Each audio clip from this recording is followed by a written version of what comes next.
आप सभी को मेरा नमस्कार। तो आज हम जानेंगे तिरुपति वेंकटेश्वर मंदिर के बारे में। यह एक हिंदू मंदिर है जो भारत के आंध्र प्रदेश के तिरुपति जिले के पहाड़ी शहर त्रिमुला में स्थित है। यह मंदिर भगवान विष्णु के रूप भगवान वेंकटेश्वर को समर्पित है, जिनके बारे में माना जाता है कि वे मानव जाति को कलयुग की परीक्षाओं और परेशानियों से बचाने के लिए पृथ्वी पर प्रकट हुए थे। इसीलिए इस स्थान का नाम कलयुग बैकुंठ भी पड़ा है और यहाँ के देवता को कलयुग प्रत्यक्ष देवम कहा जाता है। इस मंदिर को त्रिमुला मंदिर, तिरुपति मंदिर और तिरुपति बालाजी मंदिर जैसे अन्य नामों से भी जाना जाता है। वेंकटेश्वर को कई अन्य नामों से जाना जाता है, जैसे कि बालाजी, गोविंदा और श्रीनिवास। मंदिर त्रिमुला तिरुपति देवस्थानम द्वारा चलाया जाता है, जिसे हम TTD कहते हैं, जो आंध्र प्रदेश सरकार के नियंत्रण में है। TTD के प्रमुख की नियुक्ति आंध्र प्रदेश सरकार द्वारा ही की जाती है। तमिल के शुरुआती साहित्य में से एक संगम साहित्य में तिरुपति को त्रिवेंकदम कहा जाता है। तिरुपति के इतिहास को लेकर इतिहासकारों में मतभेद है, लेकिन यह स्पष्ट है कि 5वीं शताब्दी तक यह एक प्रमुख धार्मिक केंद्र के रूप में स्थापित हो चुका है। कहा जाता है कि चोल, होयसल और विजयनगर के राजाओं का आर्थिक रूप से इस मंदिर के निर्माण में खास योगदान था। इस मंदिर के विषय में एक अनुश्रुति इस प्रकार से है: प्रभु वेंकटेश्वर या बालाजी को भगवान विष्णु का अवतार ही है। ऐसा माना जाता है कि प्रभु विष्णु ने कुछ समय के लिए स्वामी पुष्करणी नामक सरोवर के किनारे निवास किया था। यह सरोवर तिरुमाला के पास स्थित है।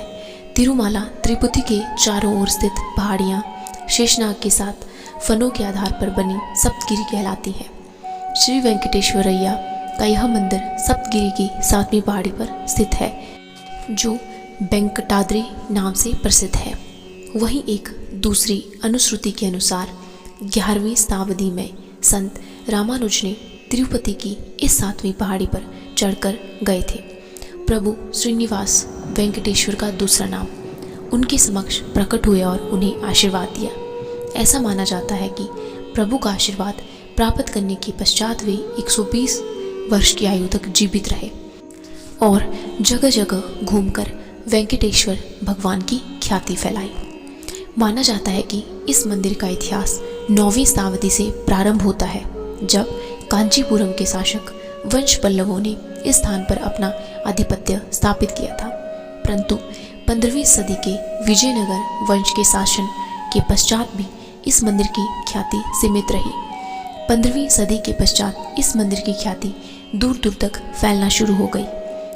1843 से 1933 तक अंग्रेजों के शासन के अंतर्गत इस मंदिर का प्रबंधन हाथीराम जी मठ के महंत ने संभाला था, जिसमें हैदराबाद के मठ का भी दान रहा है। 1933 में इस मंदिर का प्रबंधन मद्रास सरकार ने अपने हाथ में ले लिया और ये एक स्वतंत्र प्रबंधन समिति तिरुमाला तिरुपति के हाथ में इस मंदिर का प्रबंधन सौंप दिया।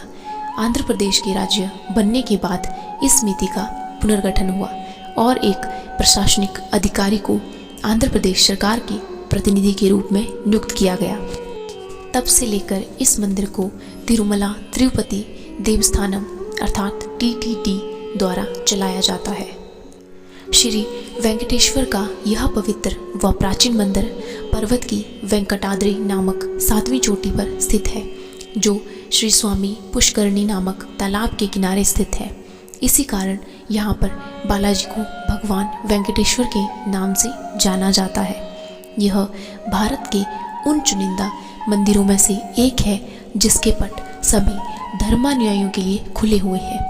पुराण व अलवर के लेख जैसे प्राचीन साहित्य स्रोतों के अनुसार कलयुग में भगवान वेंकटेश्वर का आशीर्वाद प्राप्त करने के पश्चात ही मुक्ति संभव है।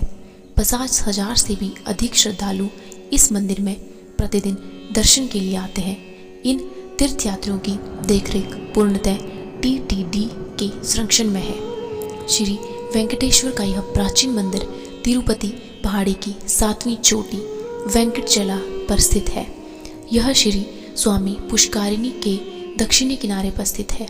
माना जाता है कि वेंकट पहाड़ी का स्वामी होने के कारण ही इन्हें वेंकटेश्वर कहा जाने लगा। इन्हें 7 पहाड़ों का भगवान भी कहा जाता है। मंदिर के गर्भगृह में भगवान वेंकटेश्वर साक्षात विराजमान है। यह मुख्य मंदिर के प्रांगण में है। मंदिर परिसर में अति सुंदरता से बनाए गए अनेक द्वार, मंडपम और छोटे मंदिर हैं। मंदिर परिसर में मुख्य दर्शनीय स्थल है पड़ी कबली महाद्वार, सपंग प्रदक्षिणम, कृष्ण देवयारा मंडपम, रंग मंडपम, तिरुमला राय मंडपम, आईना महल, ध्वज स्तंभ मंडपम, नदीमी पड़ी कविली, विमान प्रदक्षिणम और श्री वरदारजराज स्वामी श्राइन पोटू और इत्यादि। कहा जाता है कि इस मंदिर की उत्पत्ति वैष्णव संप्रदाय से हुई है। यह संप्रदाय समानता और प्रेम के सिद्धांत को मानता है। इस मंदिर की महिमा का वर्णन विभिन्न धार्मिक ग्रंथों में मिलता है। माना जाता है कि भगवान वेंकटेश्वर का दर्शन करने वाला हर एक व्यक्ति को उनकी विशेष कृपा प्राप्त होती है। हालांकि दर्शन करने वाले भक्तों के लिए यहाँ विभिन्न जगहों तथा बैंकों से एक विशेष पर्ची कटती है। इस पर्ची के माध्यम से आप यहाँ भगवान वेंकटेश्वर के दर्शन कर सकते हैं। इस मंदिर के कुछ आश्चर्यजनक तथ्य भी हैं, जैसे कि मुख्य द्वार के दाएं बाल रूप में बालाजी की ठोडी से रक्त आया था। उसी समय से बालाजी के ठोडी पर चंदन लगाने की प्रथा शुरू हुई। भगवान बालाजी के सिर पर रेशमी केस हैं और उनमें गुत्थियां नहीं आती और वह हमेशा ताज़ा रहते हैं। मंदिर से 23 किलोमीटर दूर एक गांव है। उस गांव में बाहरी व्यक्ति का प्रवेश निषेध है। वहां पर लोग नियम से रहते हैं।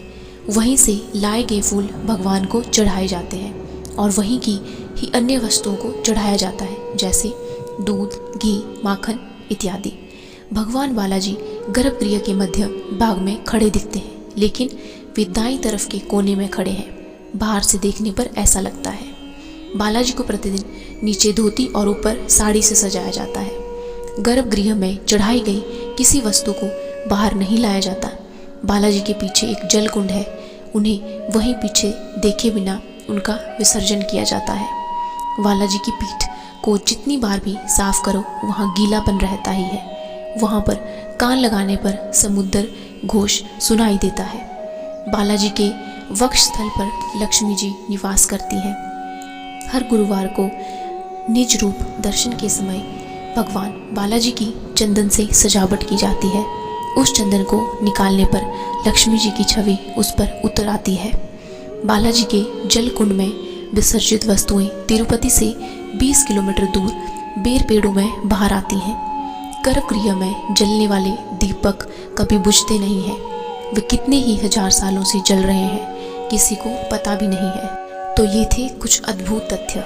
इसके अलावा इस मंदिर के आसपास बहुत सारे मंदिर हैं, जैसे कि श्री पद्मावती समोवर मंदिर, श्री गोविंदराज स्वामी मंदिर, श्री कोदंडराम स्वामी मंदिर, श्री कपिलेश्वर स्वामी मंदिर, श्री कल्याण वेंकटेश्वर स्वामी मंदिर और श्री वेद नारायण स्वामी मंदिर, श्री वेणुगोपाल स्वामी मंदिर, श्री प्रसन्ना वेंकटेश्वर मंदिर, श्री चेना के स्वामी मंदिर, श्री करिया मणिक्या स्वामी मंदिर, श्री अन्नपूर्णा काशी विश्वेश्वरामी और स्वामी पुष्कारिणी आकाशगंगा जलप्रपात, श्री बराह स्वामी मंदिर, श्री बेदी आंजनेय स्वामी मंदिर। ये सभी मंदिर इस मंदिर के आसपास ही हैं। यहाँ पर एक स्थान है केशखंड। इसके अंतर्गत श्रद्धालु प्रभु को अपने केश समर्पित करते हैं, जिससे अभिप्राय हुआ कि केशों के साथ अपना दंभ व घमंड छोड़ देते हैं और मानव योगी में जन्म और समस्त पीढ़ी की तरफ से कृतज्ञता हेतु केश समर्पण किए जाते हैं। पुराने समय में यह संस्कार घरों में ही नारी के द्वारा संपन्न किए जाते थे, पर समय के साथ साथ इस संस्कार का भी केंद्रीकरण हो गया और मंदिर के पास स्थित कल्याण कट्टा नामक स्थान पर यह सामूहिक रूप से संपन्न किया जाने लगा। अब सभी नाई इस स्थान पर ही बैठते हैं। केशदान के पश्चात यहीं पर स्नान करते हैं और फिर पुष्कारिणी में स्नान के पश्चात मंदिर में दर्शन करने के लिए जाते हैं। श्री तिरुपति वेंकटेश्वर मंदिर में प्रसाद के रूप में अन्न प्रसाद की व्यवस्था है, जिसके अंतर्गत चरणामृत, मीठी पोंगल, दही चावल जैसे प्रसाद तीर्थयात्रियों को दर्शन के पश्चात दिए जाते हैं। रोटी खाने वाले यात्रियों की सुविधा हेतु रोटी सब्जी की व्यवस्था भी है। श्री तिरुपति वेंकटेश्वर मंदिर में एक उत्सव मनाया जाता है जिसका नाम है ब्रह्मोत्सव, जिसे मूलतः प्रसन्नता का पर्व माना जाता है।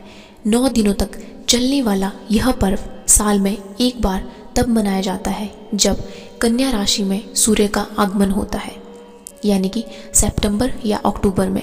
इसके साथ ही यहाँ पर मनाए जाने वाले अन्य पर्व हैं जैसे बसंतोत्सव, तपोत्सव, पवित्रोत्सव, अधिका मासम आदि।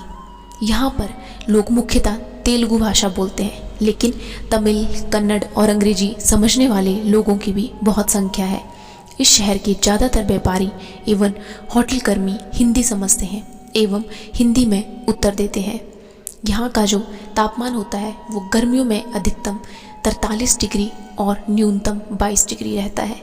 सर्दियों में अधिकतम 32 डिग्री और न्यूनतम 14 डिग्री तक ही रहता है। और यहाँ पर मौसम वर्ष भर गर्मी होती है। तिरुमाला की पहाड़ियों में वातावरण ठंडा रहता है। अगर आप में से किसी को भी श्री तिरुपति वेंकटेश्वर मंदिर जाना हुआ तो आप हवाई मार्ग, रेल मार्ग, सड़क मार्ग द्वारा जा सकते हैं। मौसम के हिसाब से यहाँ आने का उपयुक्त समय सितंबर से फरवरी के बीच में ही होता है। तो ये थी कुछ तिरुपति वेंकटेश्वर मंदिर के बारे में जानकारी। आशा करती हूँ कि आपको हमारी यह वीडियो पसंद आई होगी। अगर ऐसी और मंदिर या किसी स्थान के बारे में आपको जानना हो तो प्लीज़ हमारे इस चैनल को सब्सक्राइब करें और वीडियो को ज़्यादा से ज़्यादा लाइक और शेयर करें। धन्यवाद।